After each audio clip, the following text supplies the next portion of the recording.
'Di ba? Pag die too soon, may makukuha yung pamilya. Transfer lang sa beneficiary mo, fully paid. 'Di ba? Kung sino nilagay mong beneficiary, siya ang makakagamit ng healthcare mo, ng iyong Kaiser.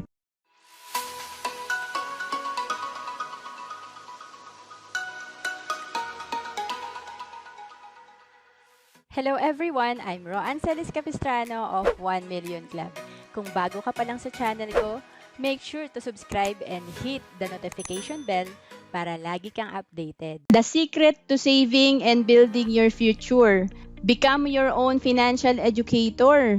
So, 'di ba? Ang ganda ng matuto talaga tayo sa financial, lalo na kung patapos na ang taon, importante na meron na tayong plano for 2021. Ayan. So, ang company po namin, IMG International Marketing Group. And maganda po yung campaign namin. We have 30M by 30. Ibig sabihin yan, yung financial literacy campaign namin, ang target po namin makapag-educate ng 30 million families by year 2030. Kasi yan po ang kulang sa ating mga Pinoy. Tama po ba?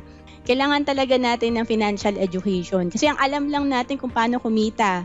'Di ba? Ako, hindi ko rin alam kung paano talaga ako mag-i-invest or ano ba talagang tamang strategy, 'di ba? Kasi pareho lang naman ng pera ang mayaman at mahirap 'di ba? Yung 500 mo, 500 din ng mayaman 'yan. Pero ba't mas mayaman sila? 'Di ba?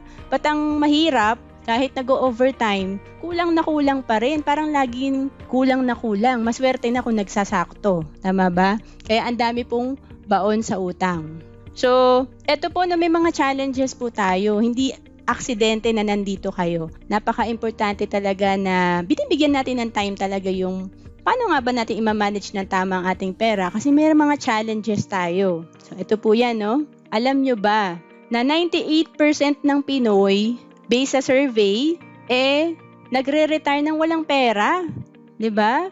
So, ang hirap ng ganun, 98%. Ibig sabihin, 2% lang yung nakakapag-retire ng comfortable. And, grabe, 45% umaasa sa mga anak or sa kapamilya.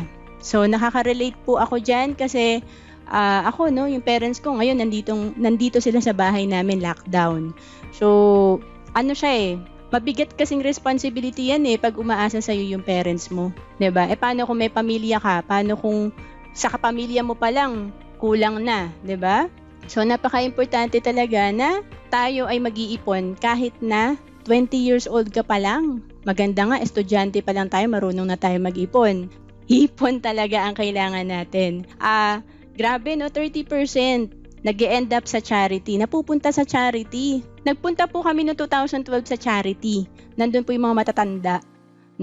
Kahit pala professor sila, nakapag-aral, kung walang pera, kung walang ipon, buti, nasa charity pa sila, may nag-aalaga, 'di ba? So, palaboy-laboy sila, kaya kinuha sila ng charity. So, sabi ko, pagtanda ko, ayoko ng ganun. Pinagpapasapasahan ako ng anak ko at talagang kumbaga burden ako, pabigat ako sa pamilya ko. Ayoko ng ganun. Kaya talagang kahit mahirap mag-ipon, kailangan talaga natin gawin yan. Kasi mas mahirap ang walang ipon. Tama ba, Roger? Yan. So, grabe, 23%. Gusto nyo ba nandito kayo sa 23%? Nagtatrabaho pa rin kahit matanda na. Ang dami pong ganyan. 'Di ba? Minsan nakikita nga natin sa jeep yan. Bakit ang bagal ng jeep natin? Yung pala, ang driver, matanda na. 'Di ba? So, naiidis tayo kasi ang bagal, 'di ba? Hihinto, aandar, ang bagal. So, syempre, ang lesson doon, pagtanda mo, dapat hindi ka na ganun 'di ba? So, saan tayo sasama dito? Doon ba tayo sa 98% o doon tayo sa 2%? So, first financial concept po, ito po sobrang nakatulong sa akin. 3 concept. Yan, Edna. So, solid.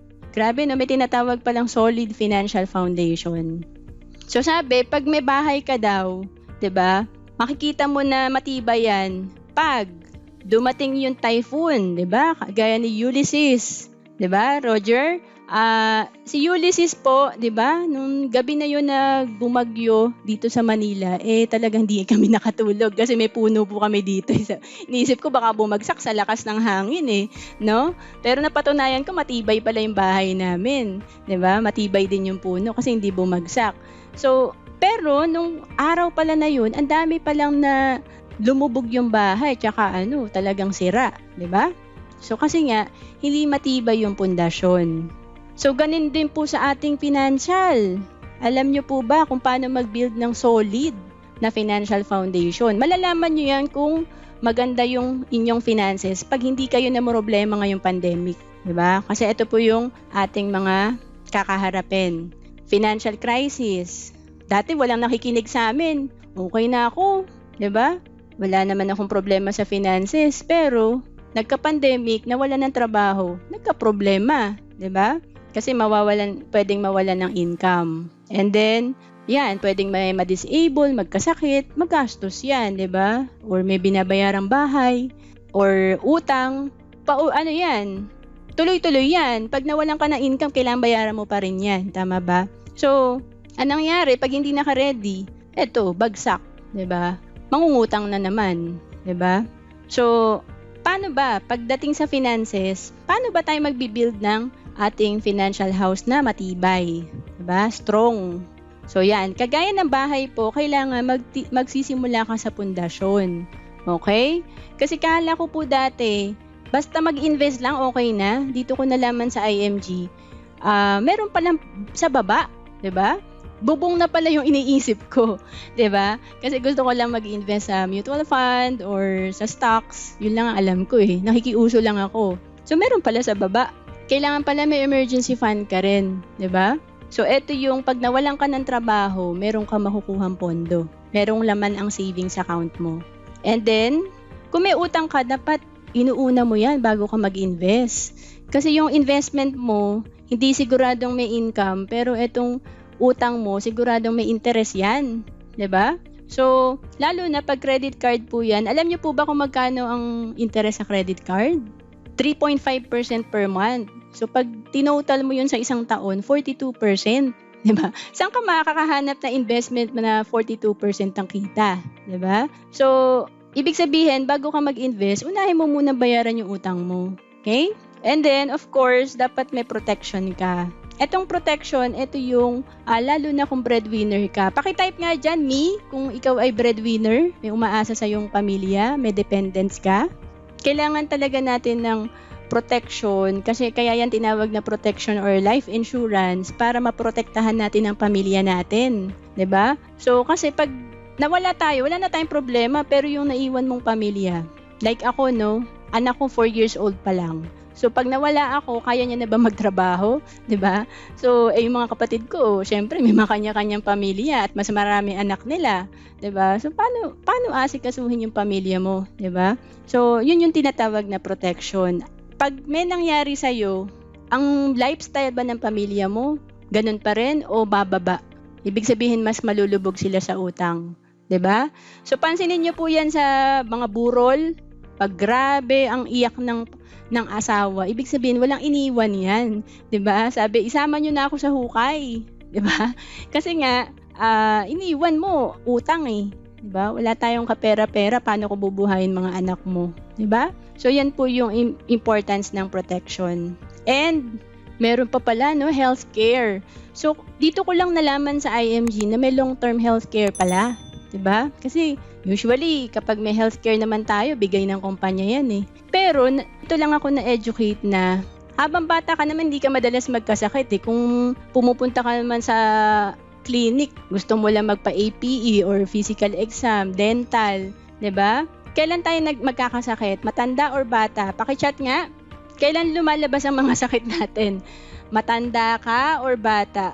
Matanda, 'di ba? Jem, Emma, Richelle, May. Syempre pag matanda ka. Kaya nga po nung time na yan, tinandaan ko yan kasi nung nag-attend ako na may bayad na seminar, during that time, single ako. Parents ko nga yung dependents ko, sabi ko sa inyo, nagsusupport ako sa kanila. Sabi ko, may ganito pala, long-term healthcare. Kasi po, yung gastos nila, pag matanda talaga, usually, mga gamot lang. 'Di ba? Pa-check up, gamot, laboratory.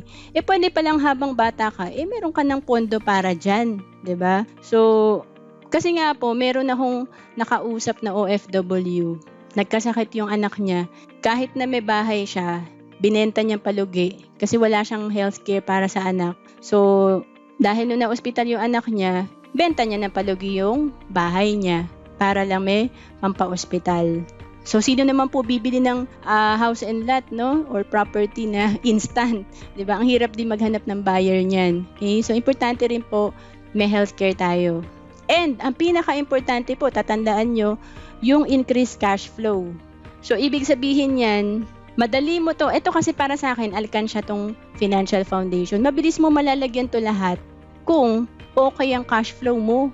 Diba? Kung hindi enough ang kinikita mo, kulang na kulang, kailangan may other source of income ka. Kailangan may part-time ka. Diba? Kailangan rumakit. Hindi pwedeng okay na tayo. Diba? Kasi nga, kagaya ngayon, maraming nawalan ng trabaho. Yung kuya ko po, tricycle driver, dati nakakapagpasada siya ng 7 days, no? Kahit more than 8 hours a day. May mga service pa yan. Pero ngayon po, twice na lang siya allowed pumasada. So imagine, hindi lang nangalahati yung kita niya. 2 beses na lang di ba? Tapos may limit pa yan sa time. Kaya ang nangyari, dahil wala siyang backup career, napilitang magtinda ng saging. 'Di ba? So wag na nating antayin na mawalan tayo ng trabaho, lumiit ang income, saka tayo gagawa ng paraan. Okay? So increase cash flow po. The best way to increase cash flow is hindi lang puro pagtitipid. Of course, malaking tulong pag matipid ka. Pero kung 10,000 lang kinikita mo, tas 3 anak mo, 'di ba? Parang kawawa ka naman kung puro tipid ka. So importante, may other source of income tayo. Okay? So clear po ba yung financial foundation? Yan. Term healthcare po na sinasabi ko sa inyo, actually dito ako nag-start noong 2012 tsaka sa mutual fund. Sabay na yan. So, ito po yung product provider, Kaiser, and ang ambassadress natin si Sharon. So, paano ba yan, no? Kasi usually dito nag-start ang tao. Ang Kaiser kasi 7 years to pay lang yan. And then, mag-aantay ka na lang ng 13 years, pero during that time, no, meron kang healthcare benefits. Pag magkasakit ka, magagamit mo siya. And pag hindi naman, ang ganda kasi naka-invest lang po yan sa top corporations. And during that 20 years, meron ka pang life insurance coverage. Kaya nga po yung kuya ko nung namatay siya, may nakuha kami dito sa Kaiser. And then, hindi naman ako nagkakasakit. May short-term healthcare din ako. Walang lugi ang iyong investment dito kasi ibabalik niya lang yung 70% to 85% ng binayad mo dito sa 7 years kung wala kang ginamit dito sa 7 years. Okay? So parang nag-ipon ka lang. 'Di ba? Tapos lumago pa siya kasi naka-invest. So yan po yung Kaiser, and again, to summarize that, 3-in-1 na siya. May healthcare ka, even beyond 60, pwede itong i-extend, no? And then, after 20 years kasi, may 10% siyang interest. Okay? Worst case, 3%. Like ngayon, pandemic, 3%. And then, 20 years, may life insurance ka. And kung hindi ka nagkakasakit, naka-invest lang po yan sa mutual fund. And yun nga po, sa mga top corporations. So again, kaya siya tinawag na total solution, recommended namin sa mga starter kasi nasasagot niya na yung dalawang challenge natin, no? What if we die too soon or we live long? 'Di ba? Pag die too soon, may makukuha yung pamilya. Transfer lang sa beneficiary mo, fully paid. 'Di ba? Kung sino nilagay mong beneficiary, siya ang makakagamit ng healthcare mo, ng iyong Kaiser. Pag naman ikaw ay humaba ang buhay, edi mas maganda, yun naman ang goal natin 'Di ba? Magkaroon tayo ng retirement fund and at the same time may healthcare pa siya, 'di ba? So, kung hindi ka talaga sakitin, maganda pa rin, walang tapon kasi nag-grow lang siya, naka-invest sa top corporations. So, dito sa IMG, maging money manager tayo mismo mag-aral tayo. Hindi pwedeng iasa natin yan sa ibang tao. Okay? I-build natin ng maayos ang ating financial foundation. Marami tayong kapartner. Kung gusto mo mag-invest, marami tayong kapartner na company. Emergency fund mo, pwede mo ring ilagay yan sa mutual fund, yung medyo conservative. 'Di ba? Kung gusto mo mabawasan ang utang mo at ma-zero out yan, gawin mo yung business ng IMG. Pinakamurang insurance, most 18. Healthcare mo, 3-in-1 na yan, Kaiser, kaya meron din dito sa part na to, investment. And then, of course, para madagdagan ang ating cash flow, gawin natin na backup career natin yung IMG business. So, marami po tayong kapartner na company, total financial solution na. Kumbaga sa SM, one-stop shop na yan, we've got it all na, di ba? So, again, 3 ilang yan, matututo ka dito. Kung gusto mo execute, kagaya ko, alam ko na gagawin ko, gusto ko na mag-start. So, meron tayong access sa mga products. And of course, pinakamaganda talaga kung gagawin nyo yung entrepreneurship or yung business part. So, of course, action, no? Ano ba yung gagawin natin? Pwede kayo magpa-financial check-up and then, yun, of course, di ba? Kung hindi IMG, sino pa yung makakatulong sa atin? 'Di ba? May nakikita pa ba kayong ibang company na mag-guide sa inyo? So, for me, lahat ng na-mention na 'yon, parang walang reason para hindi tayo mag-member, 'di ba? So, sobrang proud ako as an IMG member kasi hindi lang ako ang natulungan nito. Actually, una ko talagang natulungan pa sa mga client ko, nanay ko. Nagpasalamat sa akin, buti naturuan mo yung kuya mo mag-ipon, 'di ba? So, start building a solid financial foundation. Kanina, pinakita natin. And ang maganda dito, kasama mo mahilig mag-ipon. 'Di ba? Hindi ka yayain mangutang, hindi ka yayain na gumastos. 'Di ba? So, mahilig po mag-invest yung mga tao dito. So, importante po na hindi lang puro kita ng pera. Importante, nag-iipon tayo. Alam natin paano ito palaguin at protektahan. And of course, alamin natin how money works pa. Matututunan pa natin yan sa higher trainings. So, financial independence is a decision po. Diba? It's not a dream. Hindi yan puro plano mo lang, gusto mo lang, or pangarap mo lang. Diba? So, dapat may action, may decision talaga. Kasi most people don't plan to fail. They just fail to plan. Diba? Ito po, paborito ko tong line na to, no? Kasi sabi ko, oo nga, no? Hindi lang pala nagplano. Diba? Wala namang gusto mag-fail siya pagka-retire niya. Wala siyang ipon. Kulang lang sa plano. To know more about Kaiser, check mo lang ang link sa description box below or go to bit.ly/Kaiser Investment Plan. Or to request proposal, just check the link below or go to bit.ly/Kaiser Proposal. Kahit ano man ang estado natin sa buhay, we keep working.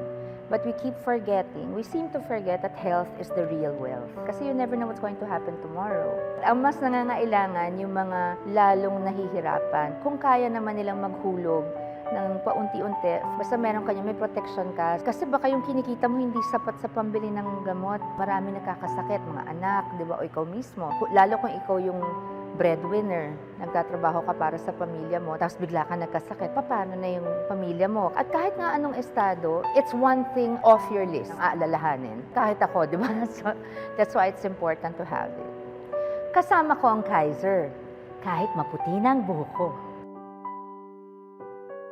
May Kaiser health card ka na ba? Sharon Cuneta po, para sa Kaiser. Kung naghahanap ka ng online business at pwede mo rin gawing part-time, pwede ka maging financial educator kagaya ko. Pwede mo kong i-message sa Facebook sa Roan Celis Capistrano. Ang messenger link ko ay bit.ly/RoanFB. At kung may question ka about investments, online business, pwede mo rin akong i-email sa roan.capistrano@gmail.com or kontakin sa 0926 800 8685.